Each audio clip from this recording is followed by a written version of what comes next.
Gustavo Alegret. New Hampshire, nuevo escenario de primarias demócratas. ¿En favor de quién podría cambiar el tablero? Unión Europea estudia si España violó política de sanciones en el caso de Delcy Rodríguez. ¿Y Nayib Bukele, de presidente popular, a ser considerado un mandatario autoritario? ¿Están justificadas las críticas? Comienza Club de Prensa con Gustavo Alegret.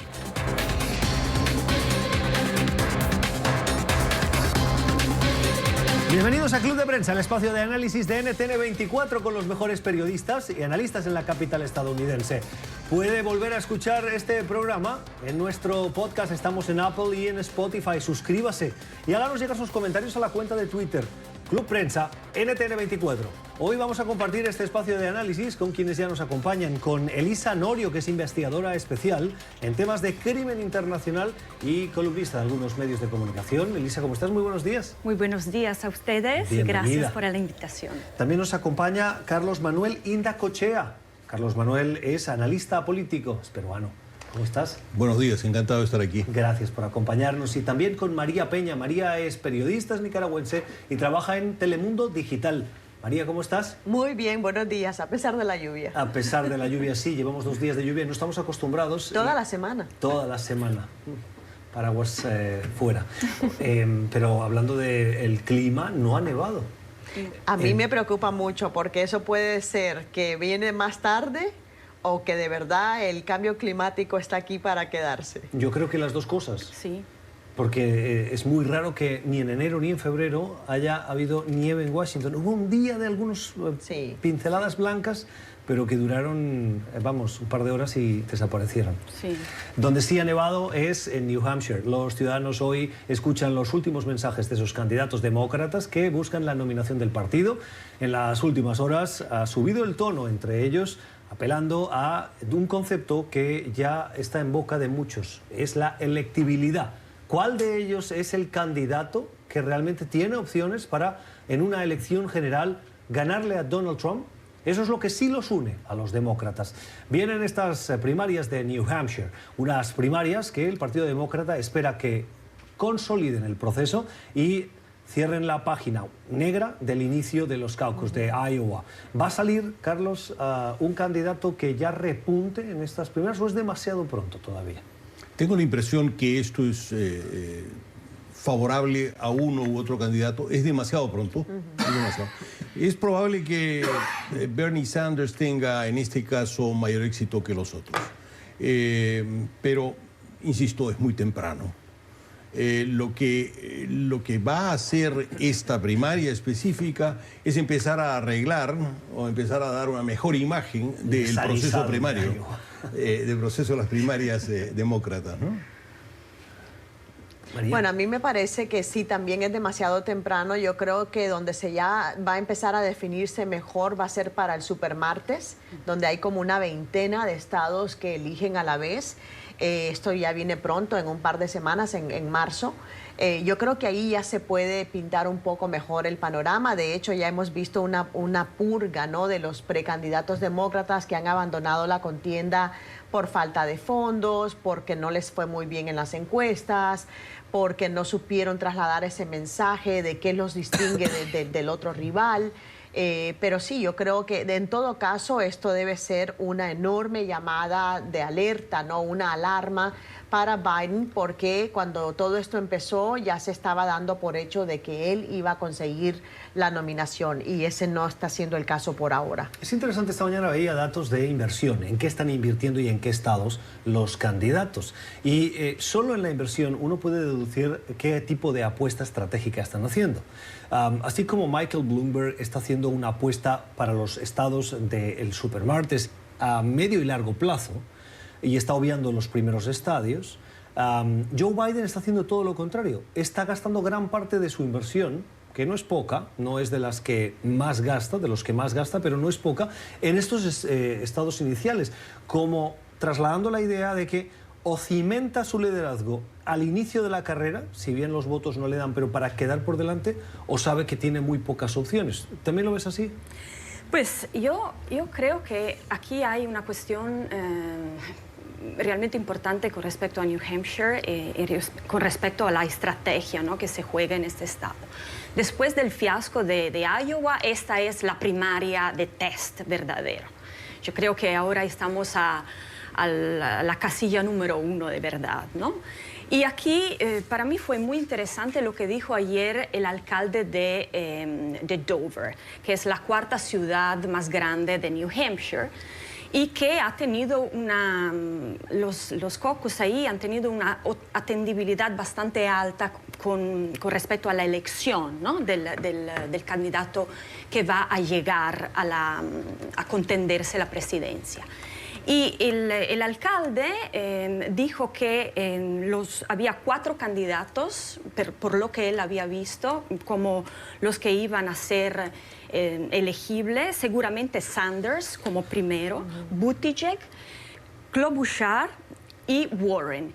Y cuando Erin Burnett le preguntó, ¿y Biden usted no lo nominó? Y el señor dijo muy cándidamente en CNN, pues el señor Biden es un candidato que no tiene mucha energía, me parece un poquito plano, y no lo veo un candidato que pueda atraer el voto, por ejemplo, de los jóvenes. Entonces, yo creo que el señor Biden, si ha escuchado esta declaración, se tiene que preocupar. Yo creo que la otra cosa, sí, perdón, el otro problema grande que hemos estado escuchando de gente allegada a la campaña de Biden es que un comentario muy común que están escuchando es que les gusta Biden, pero temen lo que la campaña de Trump pueda hacer con él. O sea, de una campaña de difamación, de mayor difamación, ¿te refieres? De mayor sí, y sobre todo que le hagan a él lo que le hicieron a Clinton con los correos electrónicos del 2016, que por ahí haya una sorpresa de octubre que lo deje muy mal plantado y que sea difícil recuperarse. Entonces, el gran temor de muchos votantes es, nos gusta, sabemos su legado, sabemos su historial como vicepresidente, pero nos preocupa si él es capaz de contrarrestar esa ola de ataques que se le vendrá encima. Pero en general, la desventaja aquí es el fantasma de la no elegibilidad. Sí. Es decir, Biden por una razón, Warren por la otra, Sanders, etcétera. Creo que si se abandona ese fantasma, la primaria puede ir mucho mejor. Porque a mí no me cabe la menor duda que cualquiera de ellos es elegible, una vez que se dé una consolidación del Partido Demócrata, y dado que todos han prometido apoyar al nominado. Claro, bueno, especialmente Sanders, pero el problema con Sanders, recordemos lo que ocurrió en el 2016. Él eventualmente apoyó a Hillary Clinton, pero quedaron muchas heridas abiertas, quedaron rencillas. La gente, los partidarios de Sanders no van a tirar la toalla fácilmente si él decide abandonar la contienda, porque queda ese resentimiento de que otra vez vienen a robarle la nominación que él se merece. Ese es el pensamiento de muchos. Yo los escucho, los leo en las redes sociales, y a mí me parece que ese es otro factor que puede empezar a crear más fisuras dentro del partido. Salvo que hay un enorme incentivo, sacar a Donald Trump. Bueno, sí, pero el problema es que los demócratas partieron de la premisa de que sí, la gente está tan asqueada, la gente va a ir a exigir un cambio, pero resulta que ¿qué ha pasado? La participación en las urnas, en las asambleas populares de Iowa, no estuvieron al nivel del 2016. O sea, la participación fue baja, todavía se están empezando a sacar los números, pero la participación de este año en comparación a hace 4 no ha sido muy buena. Entonces, con respecto no basta con el deseo de que van a movilizarse porque no quieren más a Trump. Con respecto a la elegibilidad, yo creo que aquí hay una cuestión muy importante que el único que veo que está abordando bien es Buttigieg, que se está dirigiendo a los candidatos que no votarían demócrata por ser demócrata, es decir, los futuro como los llamó futuro ex republicano. Future Former Republicans, porque hay una franja republicana moderada que de pronto no quisiera votar a Trump. Al respecto de esta información, esta semana, en las últimas horas, para ser más preciso, leía un reporte periodístico del New York Post, El New York Post es un medio de comunicación conservador, alineado a las políticas del Partido Republicano y de Donald Trump, me atrevería a decir. No sé si compartiréis la definición, pero creo que por lo que publican y su línea editorial iría en este sentido. Y enviaba un urgente diciendo la organización Never Trump, que es la organización de republicanos que están en contra del presidente y detrás de la cual fundamentalmente está John Kasich, un gobernador, el de Ohio, que ha sido abiertamente anti-Trump. Y fue candidato presidencial. Estuvo colaborando de manera discreta con la campaña de Joe Biden con el objetivo de consolidar esa alternativa como asegurando que en la Casa Blanca a partir del próximo año haya un candidato que no sea, o un presidente que no sea Donald Trump. Por lo tanto, en la línea de lo que tú decías. Sí, eso es muy, para mí, para cerrar, para mí eso es crucial porque de manera personal conozco a personas republicanas moderadas que me han dicho, y personas bastante, digamos, adentro de las cuestiones políticas, que me han dicho, si fuera un candidato demócrata extremo, es decir, un Sanders o un Warren, votaría por Trump. Si no fuera extremo, o sea, moderado, digo, Buttigieg probablemente, o Klobuchar también, sí votaría demócrata. Entonces, eso está en juego y los demócratas tienen que ser muy estratégicos en eso. Tengo la impresión que esa franja es cada vez más angosta. Pero en todo caso, un dato importante sobre Iowa, la participación ha sido baja respecto a las expectativas, pero no respecto de la vez anterior, en donde es relativamente más alta, aunque muy ligeramente. María, ¿qué opinas de la organización esta de Never Trump? Bueno, yo creo que al final lo que decía Carlos, ¿no? A lo mejor es una franja insignificativa, es decir, que a lo mejor no va a marcar la diferencia. Lo que va a marcar la diferencia acá es, primero, y yo creo que todos los expertos coinciden, Trump no puede ganar la reelección solo con su base. Tiene que ampliarse, de hecho ya está buscando un mayor acercamiento con los afroamericanos, con los hispanos un poco. Y obviamente la batalla acá históricamente siempre ha sido por los indecisos y los independientes. Entonces ahí es donde vamos a ver una verdadera guerra de los dos partidos para ver cuál de los dos lados puede conquistar ese terreno que es el que puede definir las elecciones. Por ahora yo creo que Trump lo tiene muy difícil con los hispanos, por ejemplo. Yo sé que hay un 30 y pico % que está con él, pero él tendría que ampliar esa base porque está claro que no puede ganar solo con el voto de hombres blancos mayores. Son las 8:42 de la mañana en San Salvador. Hay una crisis política, algunos dicen y hablan de crisis institucional que amenaza la democracia. Y es la decisión que en las últimas horas ha tomado el presidente Nayib Bukele, con una popularidad de más del 90%, de ponerle presión al legislativo para que le apruebe un préstamo de 109 millones de dólares que tiene por objetivo, según el Ejecutivo, reforzar las fuerzas y cuerpos de seguridad del Estado en su lucha para terminar con la violencia.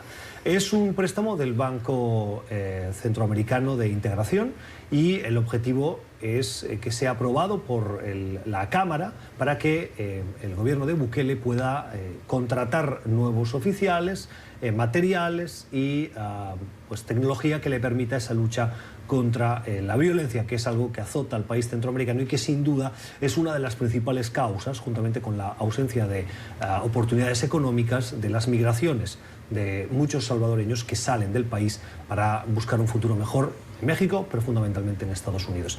El pulso, María, del Ejecutivo y el Legislativo con el uso de militares entrando en el Parlamento, cuando los analistas coinciden en subrayar que El Salvador no ha concluido todavía un verdadero proceso de reconciliación nacional. Exactamente, yo creo que ese episodio lo que hace es simplemente atizar más las divisiones que hay, la polarización que hay en el país.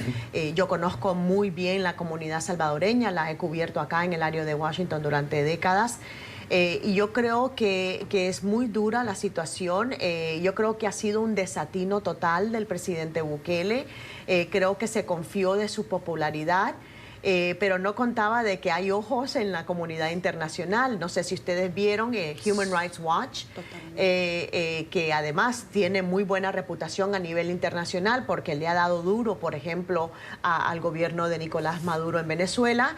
A José Miguel Vivanco yo creo que nadie lo podría acusar de izquierdista. Es decir, él salió a Twitter a decir esto es intolerable para una democracia tan frágil como la de El Salvador, con todo el índice de violencia que hay. O sea, tú imagínate que aquí en Estados Unidos la oposición venga armada a las calles a exigir que el Congreso apruebe una ley solo porque el mandatario piensa que es la mejor idea para el país. O sea, eso no es... estamos lejos, no estamos lejos. Bueno, pero es, o sea, eso no se hace, eso es intolerable y yo creo que debe ser condenado por la comunidad internacional.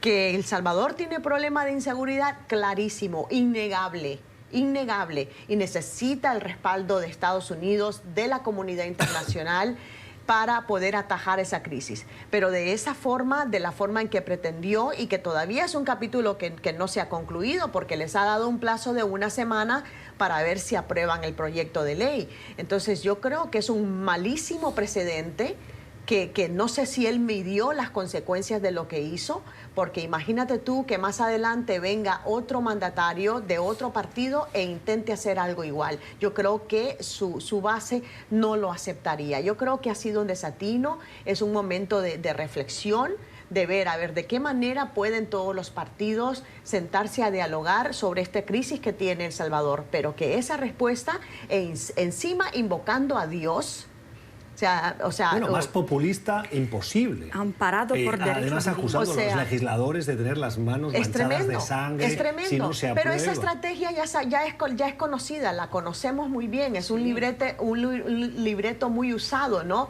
Venir a decir, bueno, si no estás conmigo, estás contra mí, entonces quiere decir que tú estás con los mareros, con los pandilleros. Y no es así. Bueno, este es un acto dictatorial sin que él se haya constituido plenamente en un dictador, pero amenaza hacerlo. Se encuentra con un parlamento totalmente opositor en donde no está representada su opción política y un parlamento que efectivamente es obstruccionista, etcétera. Estas son taras, pues, de la democracia representativa que tenemos que acostumbrarnos a tolerar y trabajar con ellas. Es cierto que él encuentra urgente el crédito, encuentra urgente equipar a las fuerzas de seguridad. Yo no estoy tan seguro que solo con armas y personal se puede resolver el problema de la violencia criminal en El Salvador. Y tiene en agenda una elección a 1 año en donde él puede claramente ganar una mayoría parlamentaria. En realidad es un hombre joven, es un hombre impaciente y es un hombre que conoce muy poco de lo que son no solo las formas democráticas, sino la institucionalidad democrática.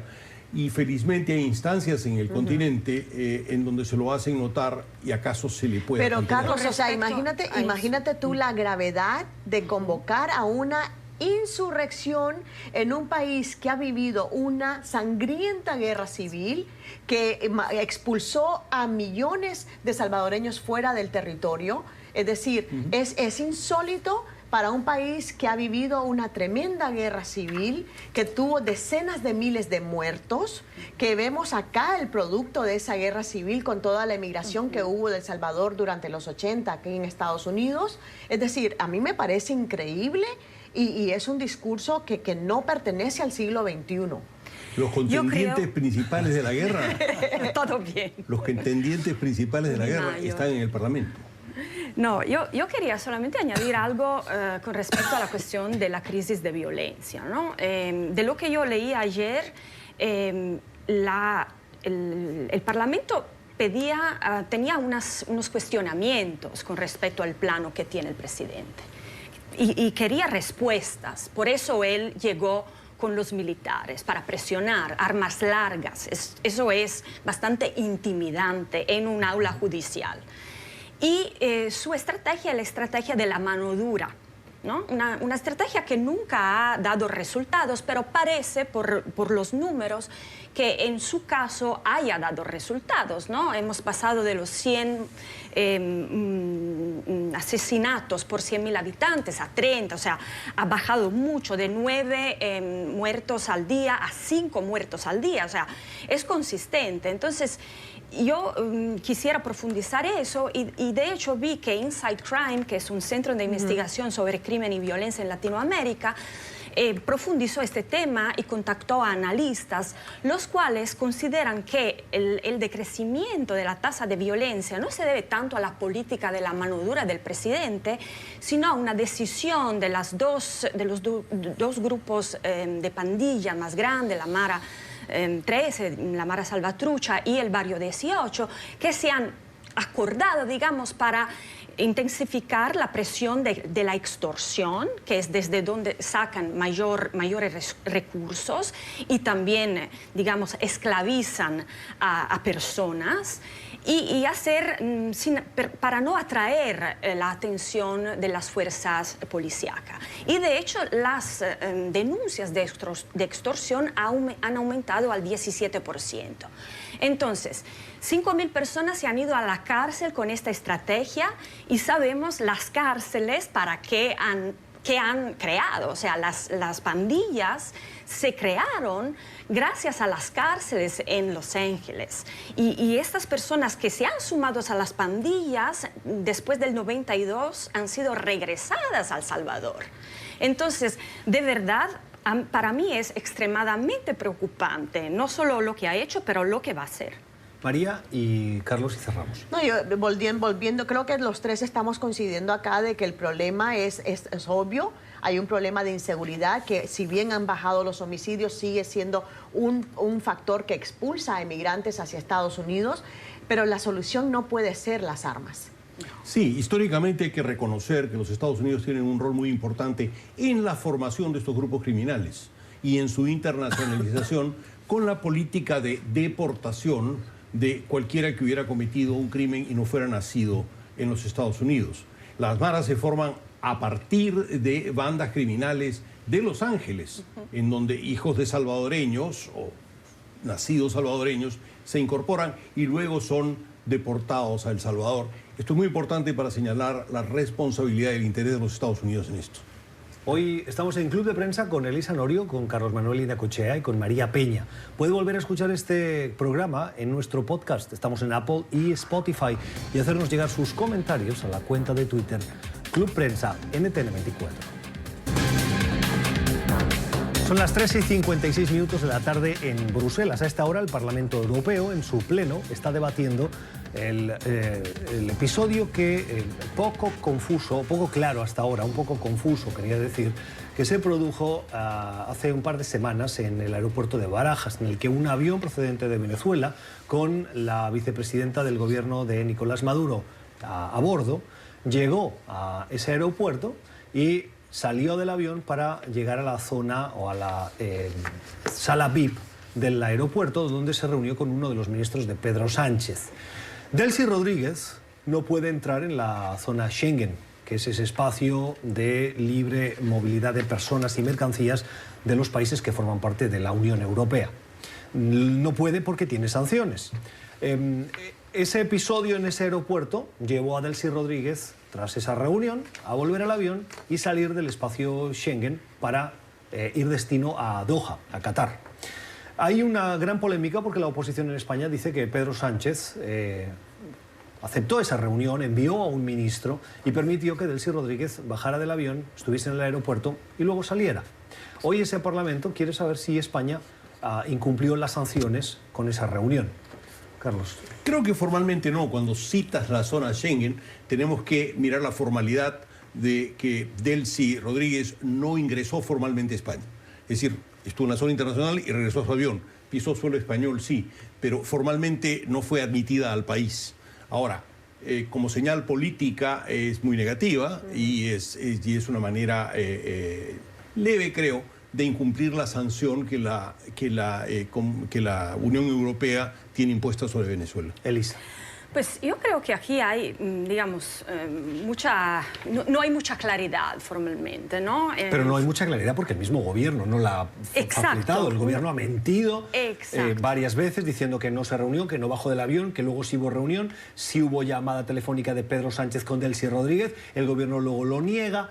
Sí. Claro, dejan un escenario de mucha incertidumbre, ¿no? Y esa incertidumbre abre, digamos, le da mano libre a una jugada política bien astuta, ¿no? El Partido Popular dice, no, el gobierno de Sánchez violó la sanción. La señora Rodríguez está en la lista de los 25 sancionados de la Unión Europea. Entonces, ¿por qué el ministro de Transporte, que hace parte de Podemos, se reúne con la señora? Si la señora nada más llegó, la señora Rodríguez llegó y para rumbo a otro destino, ¿qué necesidad había de reunirse con ella? ¿De qué hablaron? ¿Había una agenda? ¿No había una agenda? Y claro está que la oposición se ancla, se toma provecho, digamos, de una situación poco clara. Entonces creo que se ha politicizado mucho el caso, pero también el gobierno de Pedro Sánchez no aclaró la situación, entonces digamos, le dio de comer a quien quisiera comer para aprovecharse políticamente. Y hay un contexto también que lo hace aún más grave, el hecho de que él no se reunió con Guaidó, que andaba de gira internacional buscando ese espaldarazo, el simbolismo de que la Unión Europea lo respalda. De hecho, la presencia de Delcy Rodríguez en Madrid, coincidiendo con esa cita de Juan Guaidó, lo que buscaba muy probablemente era esa reunión para opacar la visita internacional de Juan Guaidó y al mismo tiempo advertir a Pedro Sánchez de que si se reunía con Guaidó podría tener consecuencias. Exactamente, pero yo creo que acá, lo que está pasando es precisamente que se está politizando este incidente. Sí puede ser que fue un desatino del gobierno de Sánchez, pero de ahí a armar este revuelo de que se tenga que llevar a voto si el gobierno violó estas sanciones, etcétera, yo creo que ya están como pasándose un poco, me parece a mí, ¿no? Es que es una transgresión en el espacio público. Pensémoslo de otro modo. Yo estoy seguro que hay representantes del gobierno de los Estados Unidos que se reúnen con representantes del gobierno de Irán hoy, pero no nos enteramos. Es decir, estos son contactos informales que a veces son base para negociaciones formales. En este caso, lo que ocurre es que todo esto se presenta en el espacio público, aunque formalmente la ministra no entra o formalmente los gobiernos no están en contacto, están públicamente en contacto. Pero yo no quiero ser el abogado del diablo, pero si una persona está... Pero digo que si yo estoy en un gobierno, soy jefe de un gobierno, una coalición, que le costó tanto formar este gobierno, y luego tengo un ministro que hace parte de un partido extremo, contestado, que se reúne con una persona que está sancionada por la Unión Europea en un espacio público donde todo el mundo lo ve, pues se equivocó. Eso es justo, digamos, lo que busca la oposición, porque es una guerra política siempre abierta cuando hay una oposición. Entonces, digamos que de pronto hubiera sido mejor aclarar, decir fue un despiste, fue una emergencia y se encontraron por discutir algo, digamos, no planeado, no agendado, porque eso es lo que es muy importante para mí aclarar. ¿Era agendado pero es o que no? el problema en ese sentido, Gustavo, pues tiene razón, ¿no? ¿Por qué no decir abiertamente, bueno, esto fue lo que se discutió o no se discutió? Es decir, tratar de salir al frente de lo que pueda, el rédito político que pueda buscar la oposición para hacer una llamarada de algo que a lo mejor no lo amerita, pero yo creo que ahí tiene parte de responsabilidad el gobierno de aclarar exactamente qué fue lo que ocurrió. Totalmente. Sí, de acuerdo. Difícil, y cuando hay mentira de por medio, luego cualquier afirmación queda sobre la sombra de la duda. Vamos a avanzar en Ecuador. El Tribunal de la Corte Nacional de Justicia, un tribunal penal, instaló en las últimas horas en Bogotá el juicio que se va a seguir contra 21 personas acusadas de cohecho. Entre ellas está el expresidente Rafael Correa, y el caso forma parte de esas acusaciones de cobro de comisiones durante el periodo 2012-2016, que salpica además a el ex vicepresidente Jorge Glass. Claro, en caso de ser declarado culpable, Rafael Correa no podría concurrir a las elecciones del 2021, Elisa. Dice Rafael Correa que detrás hay una persecución política.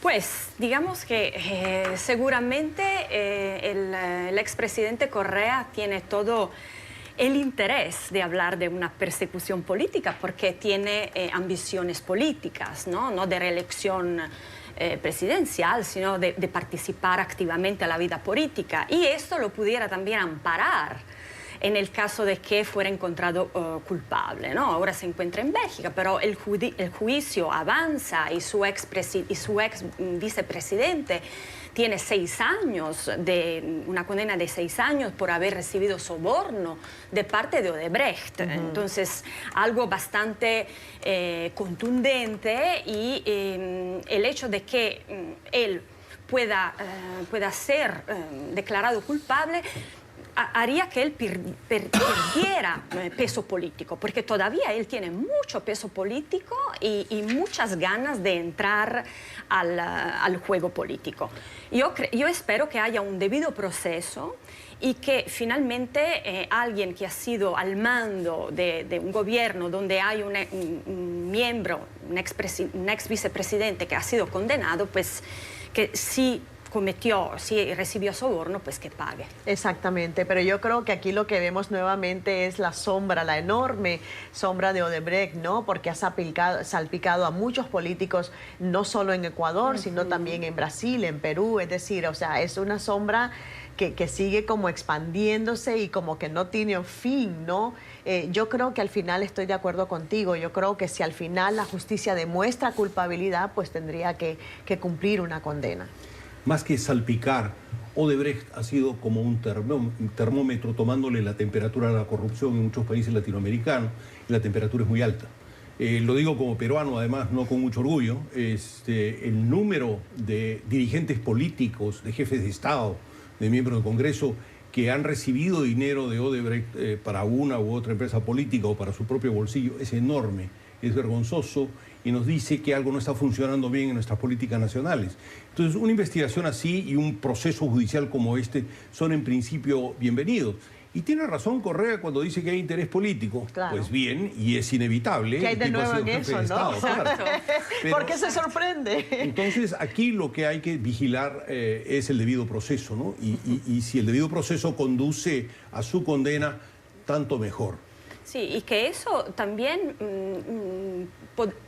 que con eso podamos llegar en Latinoamérica, bueno, empezando por Ecuador, quién sabe, a tener unas instituciones capaces de tener oficiales públicos que sirven al Estado, que son servidores públicos, que no personalizan su poder y que entonces se sientan a la mesa por el poder que tienen con una empresa privada en las licitaciones públicas diciendo yo decido, yo me represento. No. El funcionario público representa a una institución y esa es la debilidad de muchos países de Latinoamérica, donde no hay instituciones fuertes y conscientes de su mandato. Creo que visto desde otro punto de vista a la inversa es que el mensaje que traería si es que no se logra una condena y es culpable es que todo mundo, que todo político tiene un precio, que todos son corruptibles. Entonces el mensaje peligroso que eso podría mandar a otras empresas es decir, bueno, dejemos que se baje un poco la tormenta de Odebrecht y más adelante puede ser otra empresa, puede ser otro estado incluso. O sea, eso es muy alarmante y por eso es que es importante este caso de Odebrecht, que se cumplan estas condenas, que rindan cuentas los culpables, porque lo contrario es tremendo. Es un enorme mensaje contra la democracia, el hecho de que un político tenga un precio y sea corruptible. En general, esto es producto de la pulverización de las clases políticas anteriores que tenían de cal y arena, en donde han entrado, entre comillas, aficionados, vale decir, personas buscando simplemente su autopromoción o enriquecimiento, ¿no? Y esto es un fenómeno más o menos universal. Sí, totalmente. Y yo creo que la corrupción es un problema endémico en el mundo, en Latinoamérica en particular, y hay que sancionar el establecimiento político antes que nada. Esto es Club de Prensa, hoy con las opiniones de Carlos Manuel Indacochea, de María Peña y de Lisa Norio en esta mesa de trabajo, de análisis sobre las cuestiones de la actualidad. Vamos a la pausa, antes les recordamos, como siempre, nuestro podcast. Búsquenos en Apple y Spotify y también la cuenta de Twitter en Club Prensa NTN24, ahí puede dejarnos sus comentarios. Son las 10 y 14 minutos de la mañana en La Habana, Cuba, las 12 y 14 minutos en Buenos Aires, Argentina. Un viaje no programado del expresidente de Bolivia, Evo Morales, de Buenos Aires, donde se encuentra como refugiado político, a Cuba, ha despertado las suspicacias de analistas. Evo Morales está dirigiendo la campaña electoral del partido Movimiento al Socialismo, el partido que él representaba cuando estaba en el gobierno, y ahora desde Buenos Aires está dirigiendo esa campaña. Las encuestas en Bolivia dicen que el partido va en la delantera de intención de voto frente a una oposición fragmentada en 8 partidos. Pero, dado el momento político en el que nos encontramos y esas próximas elecciones en Bolivia, sorprende que Morales haya viajado sin haberlo anunciado por motivos de salud, dice su portavoz, a Cuba, a La Habana, y que su retorno está previsto para el próximo fin de semana. ¿Qué conclusiones podemos sacar, Carlos? Bueno, en los políticos latinoamericanos afines a Cuba es una costumbre ir a tratarse a Cuba. Recordemos que Hugo Chávez casi muere en La Habana, regresó a morir a Caracas. Hay algunos que dicen que no se sabe muy bien dónde murió. Bueno, en cualquier caso... Teorías de conspiración, pero vamos. Teorías de conspiración. En cualquier caso, Cuba ha tenido históricamente un excelente sistema de salud, digamos hace 30 o 40 años, que ahora está muy deteriorado, pero a la vez ha hecho un proceso de ensamblar, si se quiere, una suerte de boutique de salud que trata enfermedades muy sofisticadas y lo hace bastante bien. Y este es un servicio que se presta a personas que están dispuestas a pagar o a políticos que son afines. Exacto. Creo que esa es la razón por la cual Morales prefiere tratarse en Cuba. Ahora, si tiene algo complejo y difícil o no, es muy difícil de dilucidar, ¿no? Esto puede ser simplemente una reunión de coordinación política también. Yo creo que al final, independientemente, porque tampoco han dicho exactamente cuál es ese problema de salud, por lo menos yo no recuerdo haberlo leído en algún lado, pero yo creo que el futuro político de Evo Morales ya está cimentado. Este señor, yo dudo mucho que pueda regresar a la vida pública. Y especialmente de la forma en que salió, con un legado muy mancillado, pienso yo. Obviamente para sus seguidores está la importancia de estas elecciones, de que puedan reivindicar el legado de Evo Morales en las urnas, está por verse. Pero sí, o sea, a mí no, como dices, Carlos, no me puede sorprender que esté viajando a Cuba. Ahora, la forma en que lo ha hecho y las preguntas que tú decías, bueno, ¿quién pagó este viaje? ¿Y para qué y por qué? ¿No? Porque es un refugiado político en Argentina. Sí, yo lo vi, digamos, congruente con el viaje precedente, ¿no? De México viajó a Cuba antes de irse a Argentina, entonces es la segunda vez que viaja a Cuba. Y sí, María y Carlos y Gustavo, yo tengo esta pregunta. Me pregunto quién pagó para el viaje. O sea, Argentina paga para el viaje, México pagó para el viaje. No dudo que, o sea, toda mi comprensión para la situación de salud, pero también me pregunto, Argentina no tiene médicos suficientemente preparados para tratarlo. Entonces, yo aquí veo que algo un poquito como incómodo, ¿no? Tratar este tema es un poquito incómodo porque es una situación de salud que hay que comprender humanamente, pero también la posibilidad de un viaje estratégico políticamente. Me gustaría más claridad también de parte del gobierno de Argentina. ¿Por qué es relevante saber quién paga ese viaje? Quiero decir, la oposición venezolana, cuando viaja, en algunas ocasiones recibe fondos del Departamento de Estado a través de agencias intermediarias o de ayuda al desarrollo, con el objetivo también de conseguir unos determinados fines políticos. El gobierno de España ha pagado en algunas ocasiones enviados para las negociaciones. El gobierno de Noruega ha hecho lo propio con las reuniones y consejos del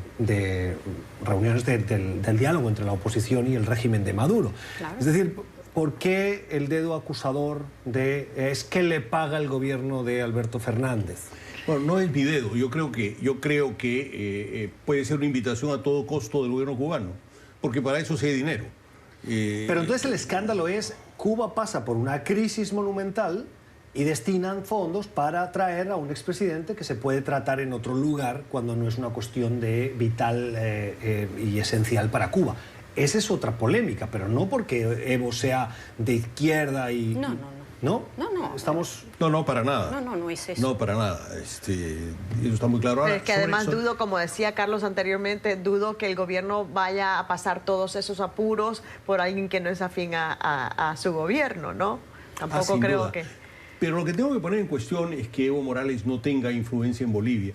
Tiene un movimiento político sólido. No, pero él personalmente, me refiero a él personalmente, que tenga influencia, sí, pero que él quiera volver a pintar en el panorama político, yo la verdad es que lo dudo. No me sorprendería que en 3 o 4 años él volviera y fuese elegido presidente nuevamente.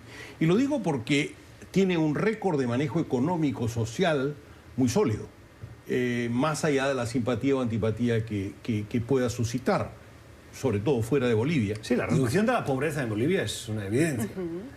Y tiene un movimiento político bastante bien organizado, con cuadros importantes y hábiles, ¿no? Que han sido hasta ahora ensombrecidos por su propia figura, pero que en este momento están participando de la elección en Bolivia y que pueden crear una situación política en donde Evo pueda volver y ser admitido sin persecución. O sea, la pregunta yo la hice, si fuera yo una ciudadana argentina, viendo la situación económica en la que está Argentina ahora, yo esta pregunta me la haría. Y quisiera que mi gobierno me contestara por transparencia, porque también es justo que se sepa, un ciudadano, o sea, un refugiado político, es justo que se le dé amparo, refugio, pero también es justo que la ciudadanía esté enterada de cómo se destinan los fondos para el mantenimiento de este refugiado. Ahora, siendo Argentina, casi italiana, así que tienes plena legitimidad. Totalmente, es cierto. Debes tener algún primo, que tu primo allá en Buenos Aires te pregunte. Tengo familia, de hecho, en Mar del Plata, entonces pudiera ser. ¿Ves? ¿Qué te dije? Hay argentinos que dicen que Europa acaba en los Andes. Sí, es cierto. Pero bueno. Esto es Club de Prensa, hoy con María Peña, con Elisa Norio y con Carlos Manuel Indacochea, revisando la actualidad sobre estos temas que nos interesan. Vamos a la pausa, suscríbase a nuestro podcast, estamos en Apple y Spotify. Nunca sabe cuándo va a querer volver a escuchar este programa.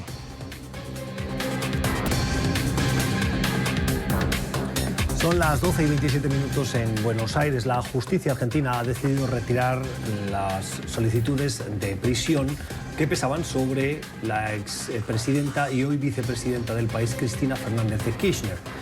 Sobre Cristina Fernández de Kirchner pesaban esas órdenes vinculadas al que se conoce como el escándalo o la causa de los cuadernos de corrupción.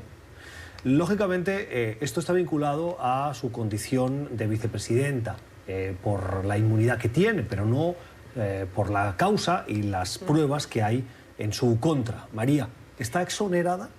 Bueno, yo creo que no, o sea, de hecho creo que tiene otro caso pendiente en el sistema judicial, pero yo creo que es un lastre, ¿no?, que va arrastrando y que le puede pesar políticamente también. O sea, yo tengo entendido que tiene esta causa de asociación ilícita entre 2003 y 2015. Recordemos también que ella siempre ha sido una figura muy polarizante en Argentina. Yo creo que si no fuera este caso le sacarían otro, es decir, ella siempre va a tener la diana puesta por la figura que ha sido en la política reciente de Argentina. Pero bueno, vamos a ver qué ocurre, pero yo creo que se salva por un pelo por ahora, pero esto no acaba. Bueno, no soy abogado, no se me puede acusar de eso, y sin embargo creo que en América Latina existe la figura de la prisión preventiva. Es decir, cuando el juez considera que hay peligro de fuga del acusado, etcétera, decreta prisión preventiva, y en casos como el Perú puede durar hasta 36 meses, ¿no? Este es el famoso problema con Keiko Fujimori. De lo que se ha librado, Cristina, es la prisión preventiva, sí, porque es vicepresidenta y no hay sospecha de que se pueda ir. Pero de todas maneras está sometida a proceso y está sometida a varias acusaciones. Pues de lo que dicen los abogados, no, la orden se cayó porque la ahora vicepresidenta Cristina Kirchner tenía cargos parlamentarios cuando le llegó la orden y tenía una inmunidad.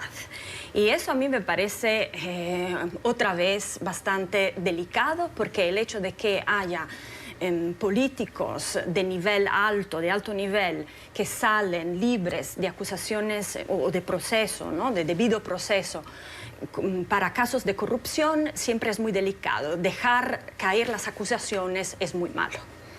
Club de Prensa, hoy con María Peña, de Telemundo Digital, con Elisa Norio, que es investigadora, y con Carlos Manuel Indacochea, que es analista político. Ha sido un placer escucharles y a ustedes tenerles. Por la generosidad de su tiempo, muchas gracias. Nosotros volvemos mañana a la misma hora con más análisis.